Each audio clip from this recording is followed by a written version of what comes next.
আসসালামু আলাইকুম everyone, welcome back to my channel. আজকে আপনাদের সাথে শেয়ার করতে যাচ্ছি খেজুরের গুড় দিয়ে নারিকেলের পুলি পিঠার রেসিপি। তো দেখতে থাকুন আমাদের রেসিপিটি। ফার্স্টে আমরা নারিকেলগুলো ভেজে নিয়ে সেখানে গুড় দিয়ে ভালোভাবে এটাকে আবার ভেজে নিতে হবে কিছুক্ষণের জন্য। দেখতেই পাচ্ছেন এখানে আমি আবারও কিছুটা গুড় ইউজ করব। আপনারা গুড়ের পরিমাণটা বেশি বা কম দিতে পারেন, যে যেরকম মিষ্টি খেতে পছন্দ করেন।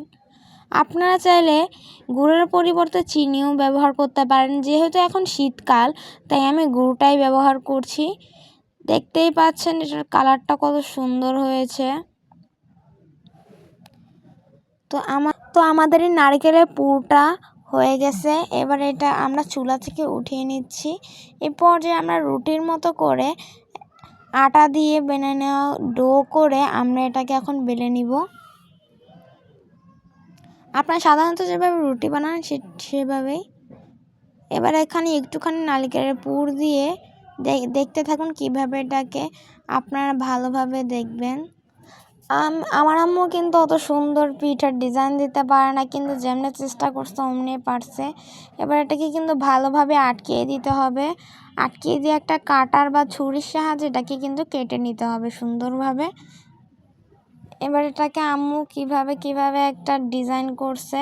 আপনারা যে যেরকমভাবে ডিজাইন পারেন সেরকমভাবে দিবেন। অনেকেই ভালো ভালো ডিজাইন পারেন, তারা ডিজাইন দিবেন। আর যারা পারেন না তারা এরকমভাবে দেওয়ার চেষ্টা করবেন, নাহলে কিন্তু ভালোভাবে চেপে চেপে রাখতে হবে। এই ডিজাইনটা দেওয়ার কারণ হচ্ছে যাতে পিঠার পুরটা খুলে না পড়ে যায়, এর জন্য এই ডিজাইনটা দেওয়া। দেখতেই পাচ্ছেন কিভাবে দিতে হবে। আপনারা অবশ্যই কিন্তু চেপে চেপে দিবেন, নাহলে কিন্তু পুরটা বের হয়ে গেলে পিঠাটা হবে না। এবার আমরা এখানে এসে পড়ছি তাওয়া বা প্যানের যেটাই বলেন। এখানে কিন্তু কোনো প্রকার তেল ইউজ করা হয় নাই। আমরা এখানে কোনো তেল অ্যাপ্লাই করিনি। আপনারা চাইলেন ডুবো তেলে ভালোভাবে এটাকে মুচমুচে করে বেছে নিতে পারেন, কিন্তু আমরা এটাকে আজকে এভাবেই পিঠাটা বানিয়ে খাবো। আপনারা যে যেরকম মন চায় সেরকমভাবে তৈরি করতে পারেন। দেখতেই পাচ্ছেন এটা আপনারা খেয়াল করবেন যাতে পুড়ে না যায়। পুড়ে গেলে কিন্তু এটা তিতা হয়ে যাবে। একদম সুন্দরভাবে উল্টিয়ে পাল্টিয়ে দিতে হবে। দেখতেই পাচ্ছেন আপনারা শীতকালে একবার হলেও ঘরে শুধু নারকেল আর গুড় থাকলে এই পিঠাটা বানিয়ে নিতে পারেন অতি সহজেই। তো এবার আমরা পিঠাগুলো উঠিয়ে নিচ্ছি। তো আমি অনুরোধ করবো যারা আমার ভিডিও এতটুকু পর্যন্ত এসেছেন তাদেরকে অসংখ্য ধন্যবাদ। ভিডিওটি যদি ভালো লাগে লাইক করে আমাদের শাহনাজ কুকবুক চ্যানেল পাশে থাকুন। আর যদি চ্যানেল নতুন হয়ে থাকলে সাবস্ক্রাইব করে দেবেন।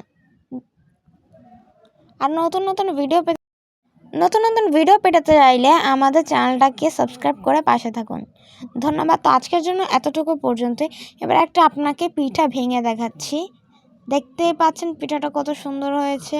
নতুন নতুন রেসিপি পেতে আমাদের চ্যানেলের পাশে থাকুন। আল্লাহ হাফেজ।